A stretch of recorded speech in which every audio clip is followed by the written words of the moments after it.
పండగకి పెద్ద సినిమాలు వస్తుండడంతో అందరి అంచనాలు వాటిపైనే ఉన్నాయి.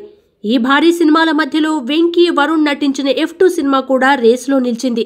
మరి సంక్రాంతి అల్లుళ్లుగా వచ్చిన వెంకటేష్, వరుణ్ తేజ్ ప్రేక్షకులను మెప్పించారో లేదో చూద్దాం. అమ్మా నాన్న లేని వెంకీ ఒక ఎమ్మెల్యే దగ్గర PAగా పనిచేస్తూ ఉంటాడు.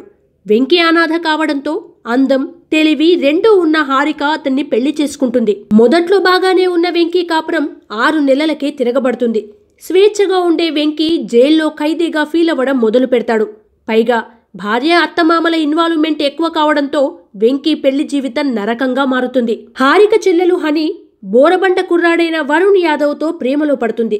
హారిక కుటుంబం గురించి తెలిసిన వెంకీ వద్దని ఎంత చెప్పినా వినకుండా వరుణ్ హనీతో పెళ్లికి రెడీ అయిపోతాడు. వెంకీకైనా పెళ్లి తర్వాత జీవితం మారింది, కానీ వరుణ్కి మాత్రం నిశ్చితార్థంతోనే చుక్కలు కనిపిస్తాయి.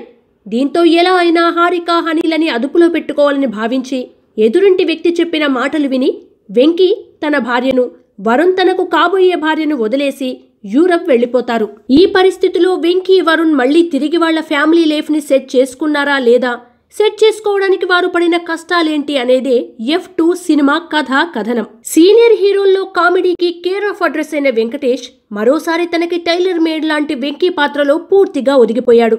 సరైన పాత్ర పడితే ఇప్పటికీ సినిమాని ముందుండి నడిపించగల సత్తా తనలో ఉందని ప్రూవ్ చేసిన వెంకటేష్ F2 సినిమాని ముందుండి నడిపించాడు.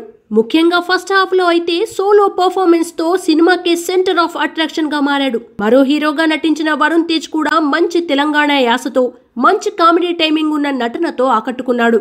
డైలాగ్స్ చెప్పే సమయంలో కొంచెం ఇబ్బంది పడినట్లు అనిపించినా కూడా పక్కనే ఉన్న వెంకీ దాన్ని కనిపించకుండా చేశాడు. హారిక, హనీ పాత్రల్లో కనిపించిన తమన్నా, మెహరీన్ మంచి పాత్రల్లో కనిపించారు. తమన్నా తన పాత్రకి పూర్తి న్యాయం చేసినా కూడా మెహరీన్ కొంచెం వీక్ గా కనిపించింది. తన యాక్టింగ్ లో నేచురాలిటీ లోపం తెరపై స్పష్టంగా కనిపిస్తుంది. గ్లామర్ షోలో మాత్రం ఇద్దరు హీరోయిన్లు ఒకరితో ఒకరు పోటీ పడ్డారు. ఇతర పాత్రల్లో రాజేంద్ర ప్రసాద్, ప్రకాష్ రాజ్, ప్రగతి, ప్రియదర్శి, వెన్నెల కిషోర్లు తమ పాత్రలకి పూర్తిగా న్యాయం చేస్తూ సందర్భం వచ్చినప్పుడల్లా నవ్వించే ప్రయత్నం చేశారు. కుటుంబ కథా చిత్రాలకి కేర్ ఆఫ్ అడ్రస్ అయిన దిల్ రాజు నిర్మించిన ఈ సినిమా అనిల్ రావిపూడి దర్శకత్వంలో తెరకెక్కింది. కెరీర్ స్టార్టింగ్ నుండి ఫన్ ఎలిమెంట్ ని మిస్ కాకుండా చూసుకుంటున్న అనిల్ ఈసారి ఏకంగా కామెడీ కథనే ఎంచుకోవడంతో మరింత నవ్వించే ప్రయత్నం చేశాడు. కథలో కొత్తదనం లేకపోయినా మంచి ఆర్టిస్టులు పడడంతో వారి కామెడీ టైమింగ్ తో కథనం బాగా నడిపించాడు. ముఖ్యంగా ఫస్ట్ హాఫ్ అద్భుతంగా రాసుకున్న అనిల్ రావిపూడి ప్రతి సీన్ లో నవ్విస్తాడు, కానీ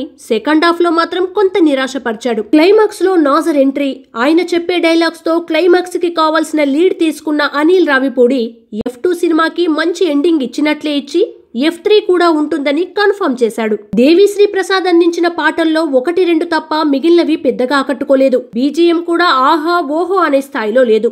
సమీర్ రెడ్డి సినిమాటోగ్రఫీ సినిమాకు రిచ్ లుక్ తీసుకొచ్చింది. ఫారెన్ లో తెరకెక్కించారు కాబట్టి సినిమా చాలా రిచ్ గా కనిపిస్తుంది. సంక్రాంతి బరిలో ఎన్ని పెద్ద సినిమాలు ఉన్నా ధైర్యంగా ప్రేక్షకుల ముందుకొచ్చిన ఈ సినిమా అన్ని వర్గాల ప్రేక్షకులని అలరించడంలో సక్సెస్ అవుతోంది.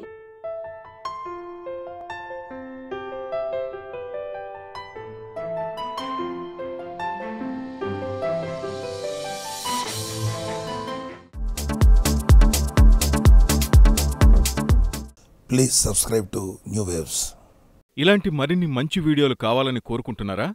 అయితే పక్కనే ఉన్న గంట సింబల్ను క్లిక్ చేయండి. అలాగే సబ్స్క్రైబ్ చేయండి.